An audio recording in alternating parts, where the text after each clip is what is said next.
இதுதான் இறைவன் எனக்கு கொடுத்த மனசு. நான் பப்பாளி சாப்பிட்டேன். சாப்பிட்றப்போ ஒரு சொட்டு கீழே விழுந்தோன்னே எல்லா சாமி எறும்பு எல்லாம் வந்து சாப்பிட வந்துச்சு. ஆனால் என் மனசு கேட்கல. அதை ஒன்றும் செய்யக்கூடாது. இன்னும் கொஞ்சம் போட்டு இன்னும் கொஞ்சம் சாறை ஊற்றினேன். சாப்பிட்டுட்டு எவ்வளோ சந்தோஷமாக அவங்க கூட்டத்தை பாருங்கள், எவ்வளோ சந்தோஷமாக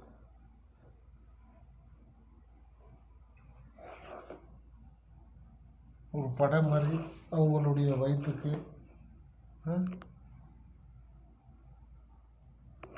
இதுதான் இறைவன் எனக்கு கொடுத்தான்.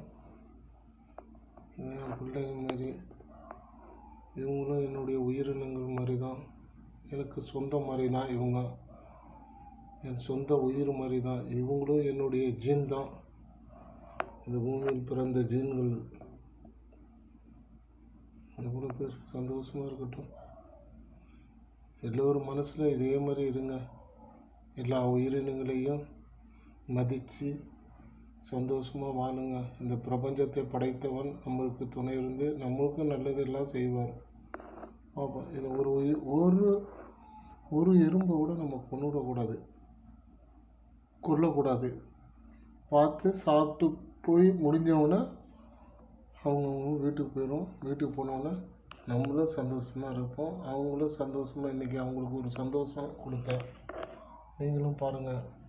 அதுமாதிரி நீங்களும் ஒரு சில விஷயத்தில் பல ஜீவராசிக்கு ஒரு நாளைக்கு நம்மளால் முடிஞ்ச எத்தனை உயிரினங்களுக்கு நம்ம உதவி செய்கிறோம் என்றதை வந்து பிரபஞ்சத்தை படைத்தவன் கணக்கு வச்சுருப்பார். நல்லது நினச்சிங்கன்னா நல்லது நடக்கும். நல்லது செய்யுங்க.